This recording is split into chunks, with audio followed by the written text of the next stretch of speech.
So, Friedrich Nietzsche had a massive problem. He wanted to completely dismantle a moral tradition that had been standing for 2,000 years. And he knew you couldn't just do that with a few good arguments. No, he needed something way more subversive, something like a philosophical heist. In this explainer, we're going to pull back the curtain on his absolutely audacious plan. I mean, seriously, think about this. This was the massive question staring Nietzsche right in the face. He wasn't just taking on a single philosopher, he was going up against the entire moral and spiritual foundation of Western civilization. You know, the whole shebang of sin, salvation, and a world beyond this one. How do you even begin a fight that big? Nietzsche's answer was as brilliant as it was blasphemous. He realized you can't just debate an idea that has that much gravity. You have to pull off a kind of philosophical heist. You break into the cathedral of Western thought, you steal its most sacred tools, and then you use them to build something totally new right in its place. So to really get how this heist was supposed to work, we're going to look at what's basically Nietzsche's blueprint. By digging into his texts and his notes, we can piece together his strategy in its purest form, a plan for a completely new, totally earthbound spirituality. Okay, so the official name for this whole operation was the transvaluation of all values. And this wasn't about just tweaking a few rules here and there. Nope, this was a total inversion. Good becomes bad, weakness becomes a sin, the entire spiritual compass gets flipped upside down. But the real question is, how in the world did he plan to pull it off? All right, weapon number one in Nietzsche's arsenal? Language itself. He knew that religious texts get so much of their power from their style, that tone of absolute, undeniable, prophetic authority. So, to beat him, he had to join him. He had to literally hijack the voice of God. And wow, this is just a perfect example of his method in action. Just listen to that language. Verily, I say unto you. It sounds like it's pulled straight from the Bible, right? But the message, that's pure Nietzsche. He's using the form of a holy sermon to deliver a deeply unholy idea. That suffering isn't some divine punishment you have to endure. It's an earthly opportunity you have to seize. So here's a breakdown of his toolkit, the specific gear he used for this heist. He uses these old-school, archaic exclamations like behold and verily to give his philosophy the same weight as scripture. He delivers his ideas as these grand prophetic proclamations, not as points in a debate. He creates these inverted sermons and, most audaciously of all, his very own anti-commandments. Okay, check this out. On the left, you've got the traditional commandments, mostly about thou shalt not. It's all about obedience, about what you can't do. But then look at Nietzsche's version on the right. See the shift? It's a total flip from being passive to being active. Don't just obey, create. Don't just seek peace, embrace struggle. And don't just love your neighbor, learn to love your own unique fate. It's a complete rewiring of what it means to be human. But stealing the language, that was just the beginning. Weapon number two was way more ambitious. He wanted to hijack the entire map of the human soul's journey, you know, heaven, hell, purgatory, and completely redraw it to point not up towards God, but right back down to earth.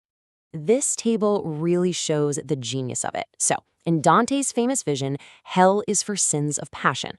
But in Nietzsche's version, oh no, the deepest, darkest hell, what he calls the void, that's for the sin of apathy, for the people who only crave comfort and safety. And purgatory? It's no longer about cleansing sin to get to God. It's about cleansing your belief in objective truth so you can find yourself. And heaven?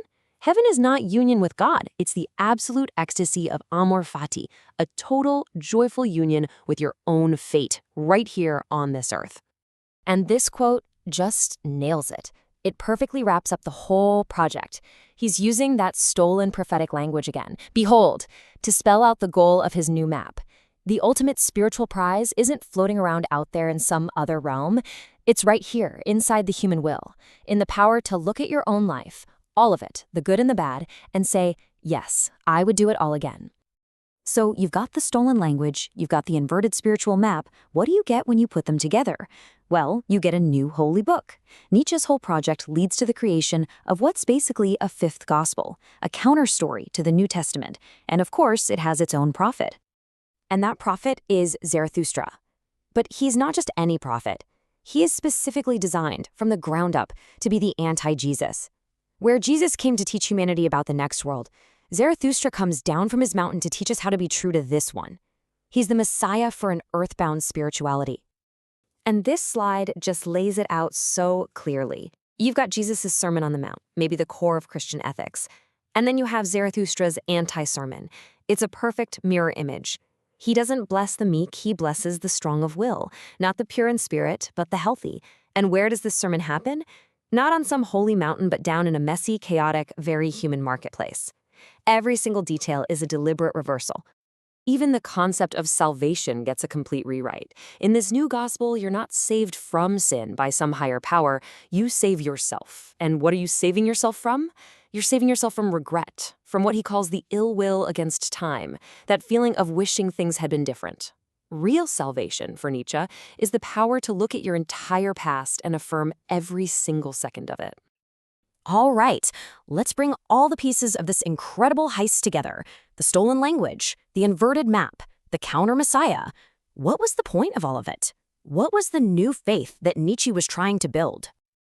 It all came down to this one single, powerful idea: to stop humanity from looking up at the heavens for meaning and to force us to look down, to look at the soil, at our bodies, at our lives, to make the earth the one and only site of the sacred, the place where all value is created and all life is lived. And this all leads us to the final beautiful concept, amor fati, which means love of fate. In the old system, grace is a gift from God, something you receive. In Nietzsche's system, amor fati is the new grace. It's the highest spiritual state you can possibly achieve. That active, joyful acceptance of everything that happens in your life, the pain and the joy. Not because it's part of some divine plan, but simply because it is yours. And so we're left with this final massive question to chew on. Nietzsche's entire philosophical heist was designed to make us wonder, what if, for thousands of years, we've had the map completely upside down? What if true spiritual fulfillment isn't found by escaping this world, but by diving deeper into it than we ever thought possible?